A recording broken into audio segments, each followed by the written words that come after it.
और इस वक्त की बड़ी खबर, बिहार की राजनीति और आरजेडी के सीएम नीतीश कुमार की समृद्धि यात्रा पर किए गए सियासी वार से जुड़ी। देश के सबसे गरीब राज्य में समृद्धि यात्रा को आरजेडी ने एक मजाक के तौर पर माना है और इसको लेकर तंज कसा है। आरजेडी ने एक यूजर की पोस्ट को शेयर करते हुए सरकार को निशाने पर लिया और जो कहा उसने सत्ताधारियों को चौंका दिया है। आरजेडी ने तंज कसते हुए कहा कि बीच चुनाव 10,000 के वितरण से पूरे बिहार में समृद्धि आ गई है क्या?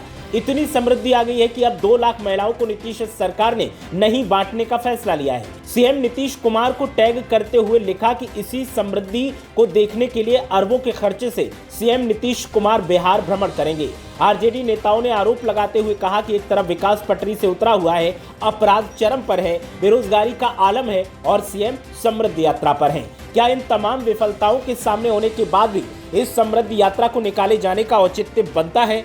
तो आरजेडी ने एक यूजर की पोस्ट को शेयर किया है, जिस यूजर ने समृद्धि यात्रा को लेकर पोस्ट किया था और पोस्ट में जो लिखा गया था उसने अब बिहार की राजनीति में सनसनी का माहौल बना दिया है। आरजेडी सहरसा नाम से ये एक हैंडल है सोशल मीडिया पर, जिस पर सीएम नीतीश कुमार की बिहार भ्रमण यात्रा जो समृद्धि यात्रा के नाम से सामने आ रही है, इसको लेकर पोस्ट किया गया था। किस तरह से इसे सफल बनाया जाएगा, क्या रूपरेखा है, किस तरह से जनसंवाद होगा, उसको लेकर के इसमें डिटेल दी गई थी। इस पोस्ट को शेयर करते हुए आरजेडी ने शेयर किया और आरजेडी ने शेयर करने के साथ ही सत्ताधारी पार्टी पर कई संगीन आरोप लगाए हैं। तेजस्वी यादव जब से बिहार वापस आए हैं उसके बाद से उनका हल्ला बोल लगातार जारी है और उनके हल्ला बोल के बीच अब जिस तरह से आरजेडी ने नीतीश कुमार की समृद्धि यात्रा पर निशाना साधा है, उसने बिहार में हलचल का माहौल तेज कर दिया है। तो इस वक्त ये बड़ी खबर, बिहार की राजनीति से आरोप प्रत्यारोप का दौर लगातार जारी है, हल्ला बोल का दौर लगातार जारी है, एक दूसरे पर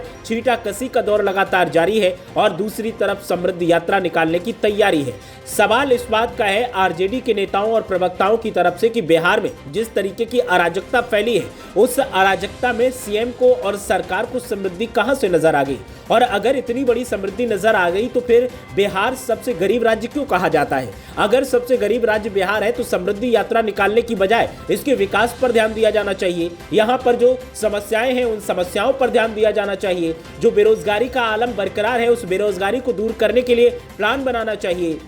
इसके अलावा आरजेडी के नेताओं और प्रवक्ताओं ने कहा कि महिला सुरक्षा, अपराध तमाम ऐसे मुद्दे हैं जिन पर बात करनी चाहिए और जो समस्याएं सामने हैं इन समस्याओं को दूर करने का प्लान बनाना चाहिए। लेकिन सरकार जिस तरीके से समृद्धि यात्रा निकालने की तैयारी कर रही है उससे तो ऐसा लगता है कि बिहार एकदम तरक्की की ऊंचाइयां छू रहा है, अमेरिका को टक्कर दे रहा है और विकास यहां पर इतना हो गया है कि विकास पागल हो गया है। तो तमाम ऐसे आरोप प्रत्यारोप लगाए जा रहे हैं और आरोप प्रत्यारोपों के बीच में जिस तरह से सीएम की समृद्धि यात्रा को लेकर के तैयारियां चल रही हैं उसने कई सवाल खड़े कर दिए हैं। अब देखना यह है कि आने वाले वक्त में इसको लेकर के और क्या निकलकर सामने आता है। फिलहाल आरजेडी की तरफ से इस यात्रा पर तंज कसते हुए बिहार की मूल समस्याओं को गिनवाते हुए सरकार को निशाने पर लिया गया है। सरकार पर कई आरोप लगाए गए हैं और आरोप लगाते हुए साफ तौर पर कहा गया है कि जब बिहार सबसे गरीब राज्य है तो यहाँ पर इस तरीके की यात्राओं को निकालने का औचित्य बनता ही नहीं है। लेकिन जिस तरह से औचित्य बनाकर इस यात्रा को निकाला जा रहा है वो बेहद चौंकाने वाला है, ऐसा नहीं होना चाहिए था। तो आरजेडी ने इस पोस्ट को शेयर करते हुए जमकर निशाना साधा है और निशाना साधते हुए जिस अंदाज में सत्ताधारी पार्टी को निशाने पर लिया है, सीएम नीतीश कुमार को निशाने पर लिया है और एनडीए की रणनीतियों पर सवाल खड़े किए हैं, उससे बिहार की राजनीति में सनसनी का माहौल है, आरोप प्रत्यारोप का दौर है। देखना यह है कि आने वाले वक्त में इसमें और क्या निकलकर सामने आता है। फिलहाल सीएम की समृद्धि यात्रा को लेकर जमकर हो हल्ला हो रहा है और सवाल खड़े किए जा रहे हैं। स्वास्थ्य की समस्या है या फिर इमरजेंसी हेल्प चाहिए, टूरिस्ट डेस्टिनेशन जाना है और होम स्टे ढूंढना है, केवाई विजन हेल्प सेंटर हमेशा आपके साथ खड़ा है। आज ही रजिस्टर कीजिए।